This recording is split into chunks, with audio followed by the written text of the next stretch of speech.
Bonjour à tous et bienvenue dans une autre vidéo sur l'histoire, la culture et la vision du monde africain. En soutenant cette chaîne, vous contribuez à la propagation de la véritable histoire africaine. Veuillez vous abonner, activer la cloche de notification et partager sur toutes vos plateformes de manière continue, sur vos statuts, stories et dans vos différents groupes WhatsApp et Facebook.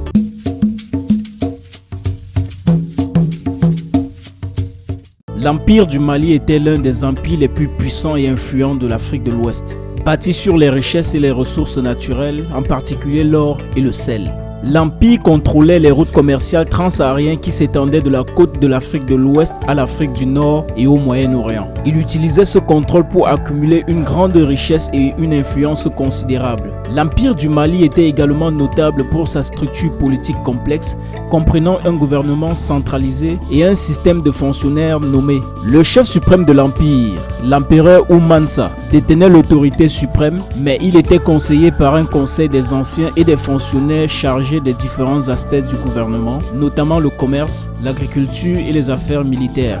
La religion jouait également un rôle important dans l'Empire du Mali. L'islam s'était répandu dans toute l'Afrique de l'Ouest grâce au commerce et de nombreux membres de l'élite dirigeante de l'Empire étaient musulmans. Cependant, l'Empire abritait également une variété de religions traditionnelles africaines et il y avait un grand syncrétisme entre l'islam et les croyances africaines traditionnelles. La montée de Mansa Moussa est l'un des épisodes les plus remarquables de l'histoire de l'Empire du Mali. Bien qu'il ne fût pas le premier dirigeant de l'Empire, Mansa Moussa était l'un des dirigeants les plus célèbres et les plus accomplis. Arrivé au pouvoir en 1302 après la mort de son prédécesseur Aboubakari II, il était un fervent musulman et sa foi était au cœur de sa vie et de son règne. Il fit construire de nouvelles mosquées et de nouvelles écoles religieuses dans tout l'Empire et encouragea les érudits musulmans à venir enseigner sous son autorité. Sous la direction de Mansa Moussa, l'Empire du Mali continua d'étendre ses frontières et de consolider son pouvoir, contrôlant une grande partie de l'Afrique de l'Ouest, y compris le Mali moderne, le Sénégal, la Mauritanie et les parties du Ghana et de la Guinée.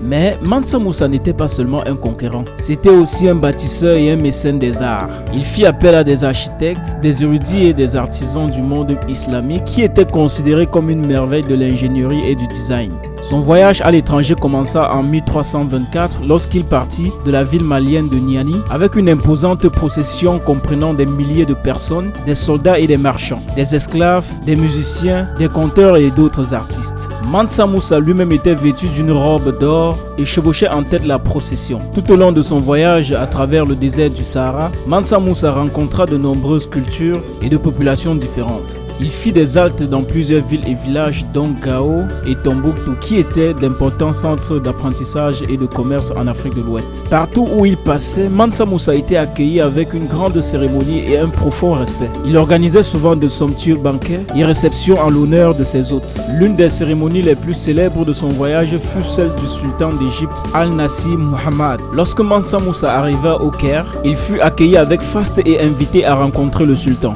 Selon certains récits historiques, Mansa Moussa offrit au sultan une somme de 50 000 dinars or, ce qui équivaudrait aujourd'hui à une somme de 1,5 milliard de dollars. La richesse et la générosité de Mansa Moussa étaient légendaires. Il laissait une impression durable sur les personnes qu'il rencontrait. Mansa Moussa était également généreux envers les sites saints de l'islam. Pendant son pèlerinage à la Mecque, il fit une exportation de dons d'argent et de cadeaux aux mosquées et autres institutions religieuses. L'un des exemples les plus célèbres de sa générosité est la mosquée de Mansa Moussa à Tombouctou, qu'il fit construit à son retour de la Mecque. Cette mosquée, qui est encore debout aujourd'hui, est considérée comme l'une des plus grandes réalisations architecturales de l'Empire du Mali. L'impact économique de Mansa Moussa fut considérable. Selon certains récits historiques, ses largesses en or et en cadeaux entraînèrent une inflation au Caire et la valeur de l'or en Égypte diminua pendant une décennie après sa visite. Sa générosité lui permit également de gagner la reconnaissance et le respect d'autres dirigeants du monde islamique. Le voyage de Mansa Moussa eut également un impact profond sur la diffusion de l'islam en Afrique de l'Ouest. En tant que musulman dévoué, il était profondément engagé dans la promotion et le soutien de la religion. Il ramena des érudits et des architectures de ses voyages pour construire des mosquées et des écoles islamiques dans l'Empire du Mali.